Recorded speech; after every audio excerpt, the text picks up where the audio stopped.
Welcome back to my channel. अगर आपने अभी तक मेरे चैनल को सब्सक्राइब नहीं किया है तो जल्दी से चैनल को सब्सक्राइब कर लीजिए और बेल नोटिफिकेशन भी ज़रूर दबा दीजिएगा ताकि आपको आने वाले वीडियोस के नोटिफिकेशंस टाइम पे मिलते रहेंगे। आज के वीडियो में हम रीड बायोलॉजी का आगे का टॉपिक डिस्कस करेंगे जो कि है रेस्पिरेशन। ये एक नया टॉपिक है जो आज से हम शुरू करने जा रहे हैं।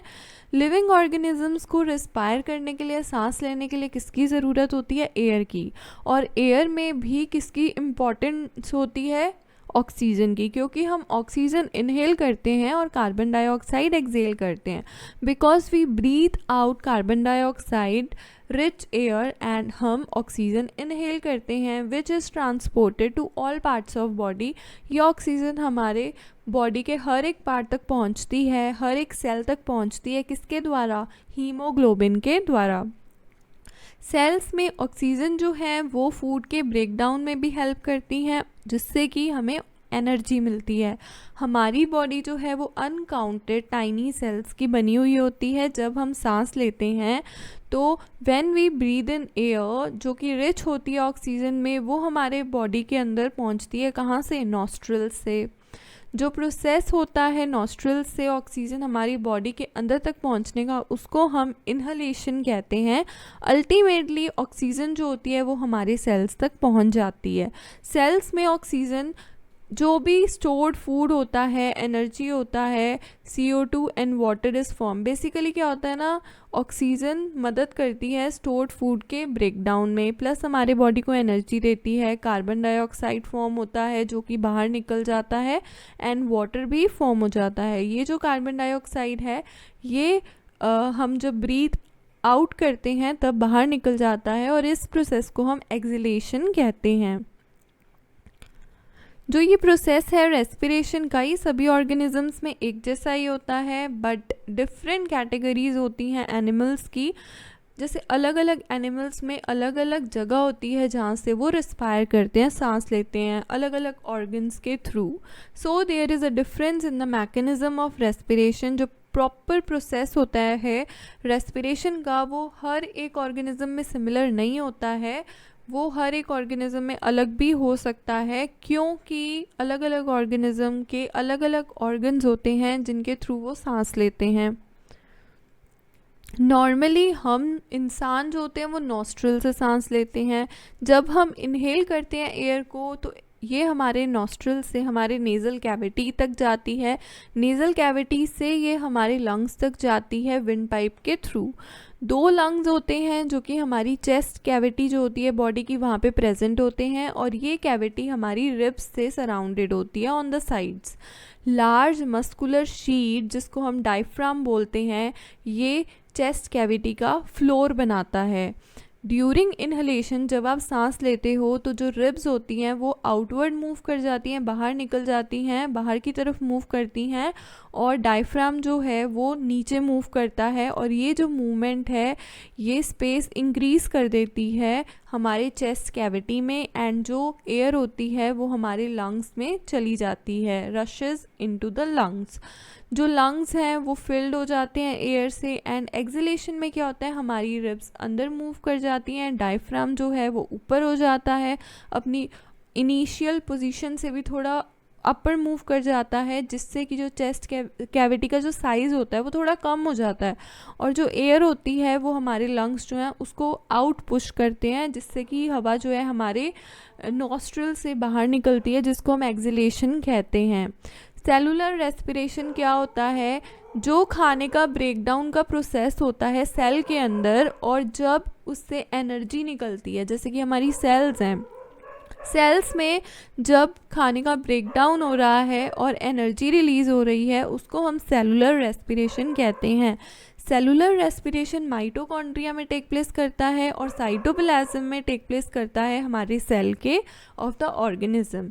इस प्रोसेस में जो फूड होता है ग्लूकोज की फॉर्म में होता है वो ब्रेक डाउन हो जाता है कार्बन डाइऑक्साइड में एंड वाटर में ऑक्सीजन को यूज़ करके। यहाँ पे आप देख सकते हो C6H12O6 plus 6CO2 gives 6CO2 plus 6H2O plus energy. Glucose plus oxygen क्या मिलके बना रहे हैं? Carbon dioxide plus water and energy. Respiration जो है वो दो तरीके का होता है, aerobic respiration and anaerobic respiration. Aerobic respiration में क्या होता है, जो ब्रेकडाउन होता है ग्लूकोज का वो ऑकर होता है ऑक्सीजन के यूज़ से, इसको हम एयरोबिक रेस्पिरेशन कहते हैं। जब ग्लूकोज का ब्रेकडाउन ऑक्सीजन के यूज़ से हो रहा है, मतलब हम ऑक्सीजन को भी यूज़ कर रहे हैं और फिर हमारे ग्लूकोज का ब्रेकडाउन हो रहा है, तो उसको हम एयरोबिक रेस्पिरेशन कहते हैं। अनारोबिक रेस्पिरेशन में क्या होता है, जो ब्रेकडाउन होता है ग्लूकोज का वो ऑक्सीजन के बिना ही हो जाता है, इसीलिए इसको अनारोबिक रेस्पिरेशन कहते हैं। यहाँ पे जो ग्लूकोज है ऑक्सीजन की एब्सेंस में alcohol plus carbon dioxide plus energy बनाती है। इसके 3 मेन स्टेजेस होते हैं। पहला है ग्लाइकोलाइसिस, दूसरा है सिट्रिक एसिड साइकिल जिसको हम कर्ब साइकिल भी बोलते हैं, जो कि माइटोकॉन्ड्रिया में टेक प्लेस करता है। ग्लाइकोलाइसिस साइटोप्लाज्म में टेक प्लेस करता है। इलेक्ट्रॉन ट्रांसपोर्ट जो है वो माइटोकॉन्ड्रिया की इनर मेम्ब्रेन में टेक प्लेस करता है। ईस्ट जो होते हैं वो सिंगल सेल्ड ऑर्गेनिज्म होते हैं, एक ही सेल के बने हुए होते हैं। वो रिस्पायर करते हैं एनारोबिकली, क्योंकि वो ऑक्सीजन को यूज़ नहीं करते हैं, बिना ऑक्सीजन के ही उनके खाने का ब्रेकडाउन हो जाता है। एंड इस प्रोसेस में वो ईल्ड करते हैं अल्कोहल को, वो अल्कोहल बनाते हैं। They are use to make wine and beer, और ये ईस्ट जो है वो वाइन और बियर बनाने के लिए हम इस्तेमाल करते हैं। जो एक्यूमुलेशन है लैक्टिक एसिड का वो पेन कॉज करता है, फैटिक कॉज करता है मसल्स के अंदर। हैवी एक्सरसाइज करने से, फास्ट रनिंग करने से, साइकिलिंग करने से, वॉक करने से, बहुत ही आवर्स तक आप अगर वॉक करते हो या फिर आप हैवी वेट लिफ्टिंग करते हो, जो आपकी एनर्जी की डिमांड होती है वो बहुत ज़्यादा बढ़ जाती है। सो ड्यूरिंग इस टाइम पे क्या होता है, पार्शियल ब्रेकडाउन हो जाता है ग्लूकोज का, जो कि लैक्टिक एसिड प्रोड्यूस करता है। और लैक्टिक एसिड के प्रोडक्शन से ही हमें पेन होने लगता है मसल्स में, हम थक जाते हैं, फैटिक हो जाता है। तो बेसिकली ये आपसे क्वेश्चंस के रूप में पूछ सकते हैं जो भी अभी तक हमने पढ़ा है। सो ग्लूकोज मसल्स में ऑक्सीजन की एब्सेंस में लैक्टिक एसिड और एनर्जी बनाते हैं। रेस्पिरेशन एनिमल्स में कैसे होता है, ब्रीदिंग जो होती है एनिमल्स में और ह्यूमंस में वो रेस्पिरेटरी सिस्टम के द्वारा ही परफॉर्म होती है। In taking in of air rich in oxygen into a body, जब हम ऑक्सीजन इनहेल कर रहे हैं तो उस प्रोसेस को हम इनहेलेशन कहते हैं, और जब हम कार्बन डाइऑक्साइड बाहर निकाल रहे हैं नॉस्ट्रल से तो हम उसे एक्सहेलेशन कहते हैं। इनहेलेशन के टाइम पे वही चीज़ है, रिब्स जो हैं वो बाहर मूव कर जाती हैं, डायफ्राम जो है वो फ्लैटेंड हो जाता है inward, while in exhalation ribs जो होती हैं वो move down inward and diaphragm थोड़ा अपवर्ड हो जाता है, डॉम शेप्ड का हो जाता है। जो नंबर ऑफ टाइम्स एक पर्सन ब्रीथ करता है, आप नंबर ऑफ टाइम्स 1 मिनट में जितनी बारी आप ब्रीथ कर रहे हो उसको हम ब्रीथिंग रेट बोलते हैं।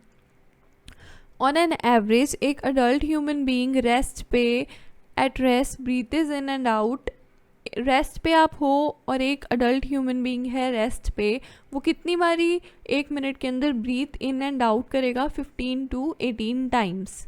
अब बात करते हैं ब्रीदिंग के। ब्रीदिंग के मैकेनिज्म में क्या है, एयर नॉस्ट्रल से अंदर जाती है, फिर नेज़ल कैविटी में जाती है, नेज़ल कैविटी से लंग्स में चली जाती है। तो जो लंग्स होते हैं वो हमारे चेस्ट कैविटी में प्रेजेंट होते हैं। कैविटी रिब से सराउंडेड होती है। Large muscular sheet of chest को हम डायफ्राम बोलते हैं, जो कि चेस्ट कैविटी का फ्लोर बनाता है, जो कि हमने अभी पहले भी पढ़ा था। जो गैशियस एक्सचेंज होती है वो लंग्स और एल्वियोली के बीच में टेक प्लेस करती है। ऑक्सीजन रिच ब्लड जो है वो लंग्स से हार्ट तक पहुंचता है, और हार्ट से जो सेल्स होते हैं ऑफ ऑल पार्ट्स, हमारे बॉडी के जितने भी सेल्स हैं वहाँ पे पहुंचता है सेलुलर रेस्पिरेशन के लिए। जो परसेंटेज होती है ऑक्सीजन की और कार्बन डाइऑक्साइड की जो एक्सेल और इनहेल होती है वो कितनी होती है, लंग्स के through 16.4% oxygen, 4.4% carbon dioxide, 21% oxygen, 0.04% CO2। Smoking, tobacco, cigarettes, आप अगर आप स्मोक करते हो, टोबैको लेते हो, सिगरेट्स पीते हो, तो ये आपके लंग्स को डैमेज कर सकते हैं। इवन ये कैंसर भी कॉज कर सकते हैं ज़्यादा लेने से। माउंटेनियर्स जो होते हैं, जो कि माउंटेन्स पे सफ़र करते हैं, तो बेसिकली वो क्या करते हैं, वो अपने साथ में ऑक्सीजन सिलेंडर्स को कैरी करते हैं जब वो क्लाइंब करते हैं एज अ, क्योंकि वहाँ पे क्या होता है ना कि अमाउंट जो होती है ऑक्सीजन की एयर की वो कम होती है, जिससे कि इंसान ब्रीथ नहीं कर पाता है, और फिर उसको ब्रीदिंग के लिए इन ऑक्सीजन सिलेंडर्स की ज़रूरत पड़ती है। वहाँ पे इतनी ऑक्सीजन नहीं होती जो आपको ग्राउंड लेवल पे मिल सकती है। आगे का टॉपिक हम नेक्स्ट वीडियो में डिस्कस करेंगे। अगर आपको वीडियो अच्छी लगे तो वीडियो को लाइक करना, शेयर करना ना भूलना, चैनल को सब्सक्राइब करना ना भूलना, बेल नोटिफिकेशन को दबाना ना भूलिएगा।